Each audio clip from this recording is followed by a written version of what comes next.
Hey folks, welcome to Weekend Technical Analysis Update by InTheMoneyStocks.com, your leaders in pure technical analysis, avoiding all that Wall Street hype. This Weekend Technical Analysis Update is for Monday, June 28th through Friday, July 2nd, 2010. Well, folks, here we go again. Another week is approaching. Again, the week prior to the July 4th holiday weekend, so you can expect later in the week lighter volume. Now, again, early in the week, oftentimes Monday's a light volume day. You think you would see probably decent volume Tuesday, Wednesday. A lot will depend on the end of the quarter and what happens going into the end of June. Now, again, end of quarter window dressing going on. Friday, we had Russell rebalancing, so there's a lot of craziness going on in the markets. Now, what you're looking at right now is the SPY daily chart, and again, I'm showing you this just to start because I want you guys to continue to see what I was seeing. And remember, folks, in last week's video, this was nailed 100%. We talked about a possible WV pattern right here. The W had formed. I said, watch for the pullback to be the V. Look at this pullback, folks. And again, I was right on the short from Monday morning of last week, nailing this pivot top right here. And again, the short went out to all Research Center subscribers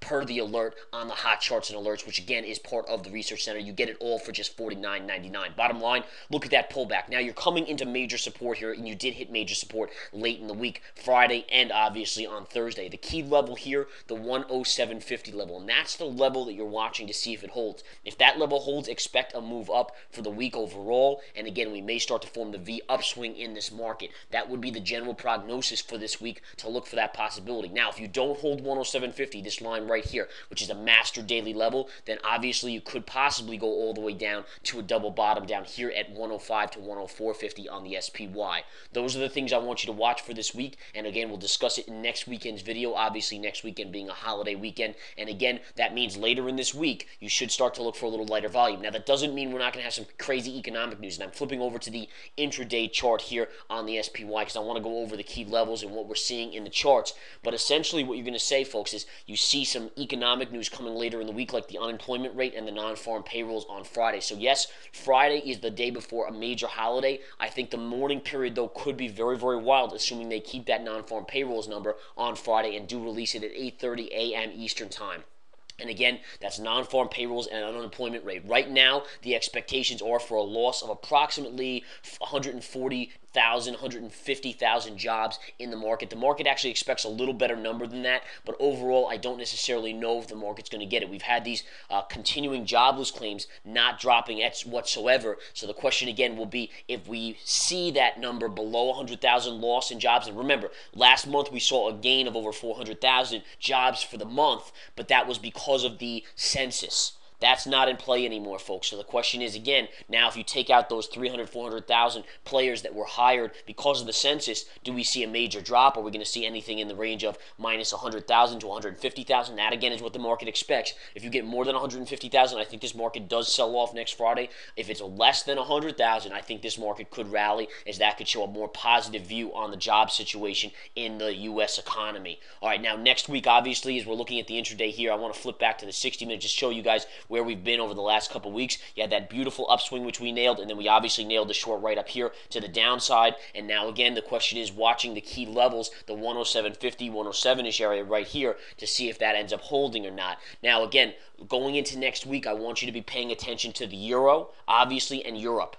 These are the keys that have been in this market. What you want to also see is the dollar. If we flip up the dollar chart on the daily chart, this is a very, very important chart. The dollar, again, the markets will go the opposite way of the dollar. So if the dollar falls, markets generally will get at least a little bit of a bid. They'll hold steady or move higher. If the dollar goes up, in general, you will see this market fall. The key about the dollar right now is that we're technically at a major level, the 50 moving average. So the 50 moving average leads you to believe that there is some good support here on the dollar. If that's the case, we have to watch to see if the light volume can overpower that this week and lift the markets, regardless of if the dollar gets a small bounce or not off of this 50. Now, if the 50 moving average busts through and we break, you have a possibility of a move all the way down to this pivot point on the UUP chart, which is the dollar chart. That takes us from basically the close on Friday at 24.83, possibly all the way down to 24.40. So 24.83 to 24.40, that would be a pretty drastic fall on the dollar. That would be your next major support. There's a couple minor levels right here. There's a minor level right here at 24.65 or so, and that'll be a minor level. But this one's the big one that you'd really be watching. And then ultimately, if you get through that, you have a gap fill right down to here at around $24.15 on the UUP. So again, this chart will be intricate in market activity next week and needs to be watched. Now, the other chart obviously is the euro chart. You can see the euro is actually an interesting possibility of an inverse head and shoulder here. And this is very, very interesting because if you did get the euro to rally off this inverse head and shoulders, take a look right here. All right, I'll draw it in for you guys so you guys can see. All right, if you got this inverse head and shoulders to play out, there is a possibility for sure of a nice move up on the euro. And if the euro goes up, the dollar's going down. And if that happens, we all know the markets will go higher and move up. So again, it's an interesting little situation here. We're coming into a very light volume week. Economic news, it'll be somewhat light in the beginning of the week, but really culminating on Friday, which is the weird thing because Friday should be a very, very light trading day in general, except for that non-farm payrolls and an unemployment rate at 8:30 in the morning. I think by really 11 o'clock or 12 o'clock on next Friday, the markets will go to sleep, and again, that's to be expected. And even during the week, I expect an overall very, very light week because a lot of traders on Wall Street, folks, they'll take a large chunk of that week off or start to leave early on certain days to head out to the Hamptons or to the Jersey Shore, and that's just the way it goes here in New York, and that's what we have to kind of look towards and possibly expect. So possible inverse head and shoulders here on the FXD, that would generally be a bullish pattern to the upside. First target obviously would be the 50 moving average right there. So the charts are setting up in a very interesting way. You have a positive bullish signal on the euro, but a slightly bearish signal, and that's the reason because you're at the 50 moving average on the dollar on the UUP.